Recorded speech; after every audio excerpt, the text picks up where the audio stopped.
లోపాలపుట్ట Medigadda vigilance ప్రాథమిక నివేదిక. నిర్మాణం నుంచి నిర్వహణ వరకు ఎన్నెన్నో లొసుగులు. ఇంజనీర్లు గుత్తేదారుకు సాగిలపడ్డారు. ఎవరు? ఇంజనీర్లట. గుత్తేదారు అంటే ఎవరు? కాంట్రాక్టరు. ఈ కాంట్రాక్టర్ గట సాగిలపడి సాష్టాంగ నమస్కారం చేసిరట. ఎవరు ఇంజనీర్లు? ఇప్పుడు ఎవడైతే ప్రెస్ మీట్లు పెడుతున్నాడో, ఎవడైతే ఇప్పుడున్న గవర్నమెంట్లో కూడా రివ్యూల్లో పాల్గొంటున్నాడో అదే మురళీధర్ రావు, ఈఎన్సి వెంకటేశ్వర్లు రావు అనుకుంటా, ఆయన కూడా వెంకటేశ్వర్లు ఈఎన్సి వెంకటేశ్వర్లు, ఈఎన్సి మురళీధర్ రావు, హరిరామ్, నాగేందర్ రావు, ఇగో ఈ బ్యాచ్ అంతా కలిసి కాంట్రాక్టర్కు సాగిలపడ్డారు. అంటే వీళ్ళు కూడా ఆ దోపిడీలో పాలు పంచుకున్నారని అర్థం. మరి వాళ్ళని ఏం చేయాలా? అలాంటప్పుడు వాళ్ళని ఏం చేయాలి? గవర్నమెంట్ పక్కన పెట్టాలి, తీసి అవతల పడేయాలి, మెడల్ బట్టి నూకి అవతల పడేయాలి. ఏం చేస్తున్నారు? పక్కన కూర్చోబెట్టుకొని రివ్యూ చేస్తున్నారు. బ్యారేజీ ప్రారంభించిన 2 ఏళ్ల తర్వాత అంచనా విలువ 1353 కోట్లు పెంచిరట. అంటే బ్యారేజ్ కట్టడం స్టార్ట్ అయిన తర్వాత 2 ఏళ్ళకి పెంచిరట. ఎందుకు? మింగాలి కదా, మరి కమిషన్లు సరిపోలే. సో అంచనా వ్యయం పెంచాలి. మంత్రి ఉత్తమ్కు చేరిన నివేదిక. మేడిగడ్డ బ్యారేజీ నిర్మాణం నుంచి నిర్వహణ వరకు అడుగడుగునా లోపాలే. తమ యజమాని ప్రభుత్వం కాదు, గుత్తేదారు అన్నట్లుగా, అంటే కాంట్రాక్టర్ అన్నట్లుగా ఇంజనీర్లు వ్యవహరించారట. కాంట్రాక్టర్ సంస్థకు రెడ్ కార్పెట్ వేశారు. 2019లో బ్యారేజీ ప్రారంభించిన 4 నెలలకే సమస్యలు తలెత్తినాయి. 5 ఏళ్లుగా నిర్వహణ సక్రమంగా లేదు అని బ్యారేజీ కుంగడం పైన దర్యాప్తు చేపట్టిన విజిలెన్స్ అండ్ ఎన్ఫోర్స్మెంట్ పేర్కొన్నది. Vigilance director general Rajiv Ratan ప్రాథమిక నివేదికను శనివారం మంత్రి ఉత్తమ్కు అందజేసినట్టుగా తెలిపారు. ఇప్పుడు నివేదిక అందింది, మరి వాళ్ళ మీద చర్యలు తీసుకోవాలి కదా. ఇంజనీర్ల మీద, ఇంజనీర్లు అంటే మొత్తం ఇంజనీర్లు కాదు, ఈ దొంగలు, ఫస్ట్ ఉన్న ఈ 4-5 దొంగలు. విశ్వసనీయ వర్గాల సమాచారం ప్రకారం నివేదికలోని ముఖ్యాంశాలు ఇలా ఉన్నాయట. బ్యారేజీ నిర్మాణం పూర్తయి ప్రారంభించిన 2 ఏళ్ల తర్వాత అంచనా విలువను 1350 కోట్లు పెంచిరట. అర్థమైంది కదా మీకు? కంప్లీట్ అయిపోయింది కట్టడం కూడా. కట్టడం అయిపోయి ప్రారంభించడం స్టార్ట్ చేసిన తర్వాత 2 ఏళ్ళకి ఖర్చు పెంచిరట. సరిపోలట్టుంది ఇలా కమిషన్లు. ఒప్పందాన్ని ఉల్లంఘించి కాంట్రాక్టర్ ఏది అడిగితే అది ఇచ్చిరట. మేడిగడ్డ బ్యారేజీ నిర్మాణంలో అనేక ఉల్లంఘనలు జరిగాయి. డిజైన్ మొదలుకొని నాణ్యత, పర్యవేక్షణ, నిర్వహణ అన్నింటిలోనూ సమస్యలు ఉన్నాయి. ఇంజనీర్లు, కాంట్రాక్టర్ ఏది కావాలంటే అది చేశారు. బిల్లుల చెల్లింపు, పెరిగిన ధరల వర్తింపు, నిర్మాణ గడువు పొడిగించడం, ఇలా ఏ విషయంలోనూ సరిగ్గా వ్యవహరించలేదు. బ్యారేజీ నిర్మాణ గడువును 6 సార్లు పొడిగించారు.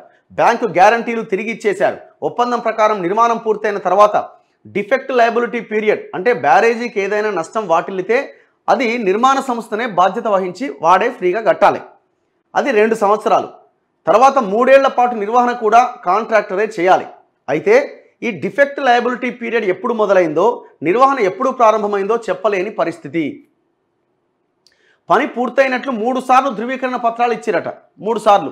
ఎవడన్నా ఒక్కసారి పని పూర్తయితే ఇక అయిపోయిందని అంటారు. 3 సార్లు పని కంప్లీట్ అయిందని ఇచ్చిరట. ఒకవైపు పని పూర్తయినట్లు సర్టిఫికెట్ ఇవ్వడం, ఇంకోవైపు ఒప్పందం ప్రకారం చేయాల్సిన పనులు పెండింగ్లో ఉన్నాయని, బ్యారేజీకి పలు చోట్ల నష్టం వాటిల్లిందని కాంట్రాక్టర్ సంస్థకు లేఖలు రాయడం జరిగింది. కానీ ఏజెన్సీ నుంచి తగిన స్పందన లేదు. బిల్లులు మాత్రం ఎక్కడా ఆగకుండా చెల్లించేసిరట. వీడయ్యే సొమ్ము, వీడయ్యే జాగీర్ అన్నట్టు. ఇక కాళేశ్వరం అనగానే సంతకాలు పెట్టుడు, బిల్లులు పాస్ చేసుడే. ఇక మిగతా ఏ విషయాల్లో స్కూల్స్, హాస్పిటల్స్, ఎడ్యుకేషన్ వీటి మీద ఉండవు. వీటి మీద బిల్లుల చెల్లింపులు ఉండవు. రికార్డులు ఇవ్వాలని విజిలెన్స్ వారు ఇంజనీర్లకు లేఖ రాస్తే వారు కాంట్రాక్టర్కు లేఖ రాసిరట. ఎంత ఘోరం చూడండి. ఒప్పందం ప్రకారం పని పూర్తయిన తర్వాత కాఫర్ డ్యామ్ను నిర్మాణ సంస్థ తొలగించాలి, కానీ ఆ పని చేయలే. దీనివల్ల నష్టం జరిగింది. 2019లో నిర్మాణం పూర్తయి బ్యారేజీ ప్రారంభిస్తే 2021 సెప్టెంబర్ 6వ తేదీన నిర్మాణ వ్యయాన్ని 3,260 కోట్ల నుంచి 4,613 కోట్లకు పెంచుతూ ప్రభుత్వం జీవో నెంబర్ 330 జారీ చేసిందట. వీడు మనిషా గాడిదా ఏమనాలా? 2001 సెప్టెంబర్ 6వ తేదీన 2019లో కంప్లీట్ అయిపోయింది బ్యారేజ్ నిర్మాణం. 2021 అంటే 2 ఏళ్ల తర్వాత మళ్ళీ దాన్ని ఖర్చు పెంచినట. మరి దేనికోసం? కోర్ కటింగ్ పత్రాలపై సంతకాలకు నిరాకరణట. పని పూర్తి స్థాయిలో కాకుండానే నీటి నిల్వ చేయడం గురించి కూడా విజిలెన్స్ తన నివేదికలో పేర్కొన్నదట. ఎవరెవరు బాధ్యులు, ఎవరిపైన ఎలాంటి చర్యలు తీసుకోవాలో తుది నివేదికలో సిఫారసు చేసే అవకాశం ఉన్నది. మరోవైపు ఒప్పందం ప్రకారం పనులు జరిగాయా, నాణ్యత ఏంటి తదితర అంశాలను తెలుసుకునేందుకు కోర్ కటింగ్ చేయగా దానికి సంబంధించిన పత్రాలపైన సంతకం చేసేందుకు ఏజెన్సీ ప్రతినిధులు అంగీకరించలేదని విజిలెన్స్ వర్గాలు తెలిపాయి. ప్రాథమిక నివేదికలో పేర్కొన్న అంశాలకు ఆధారంగా ఫోటోలను, ఇంజనీర్లు జారీ చేసిన ధృవీకరణ పత్రాలను, ఒప్పందంలోని క్లాజులను విజిలెన్స్ వివరంగా పేర్కొన్నట్టు తెలిసింది. ఇప్పుడు ఇది తప్పు జరగలేదని ఎవడు అంటలేడు, 100% తప్పు జరిగింది. నేషనల్ డ్యామ్ సేఫ్టీ అథారిటీ 3 రోజులు ఇక్కడికి వచ్చి వాళ్ళంతా ఇదే విషయాన్ని తేల్చారు. కానీ ఇప్పుడున్న గవర్నమెంట్ చేయాల్సింది ఏంది? చర్యలకు ఉపక్రమించాలి. దాంతోపాటు నాట్ ఓన్లీ మేడిగడ్డ కాకుండా మొత్తం కాళేశ్వరం మీద విచారణ జరగాలి. ఈ పని జరగాలి. కానీ ఈ పనిలో లోపం కనిపిస్తూ ఉన్నది, తేడా కనిపిస్తూ ఉన్నది. ఆ కాంట్రాక్టర్కు ఇప్పుడు చెప్తున్నట్టు మీ విజిలెన్స్ నివేదికలోనే ఇంజనీర్లు సాగిలబడ్డారు, సాష్టాంగ నమస్కారం చేసిర్రు అని ఒకవైపు చెప్తున్నప్పుడు మరి ఆ ఇంజనీర్ల మీద చర్యలు కాదు, ఫస్ట్ వాన్ని ఆ పదవిలోంచి తొలగించాలి కదా. ఇప్పుడు రేపు ఆల్రెడీ కాళేశ్వరం ప్రాజెక్టు మీద రిపోర్ట్ గవర్నర్కి సమర్పించింది. రేపటి బడ్జెట్ సమావేశాల్లో 8వ తేదీ ప్రారంభమయ్యే మధ్యంతర బడ్జెట్ సమావేశాల్లో ఆ రిపోర్ట్ని అసెంబ్లీలో ప్రవేశపెడతారు.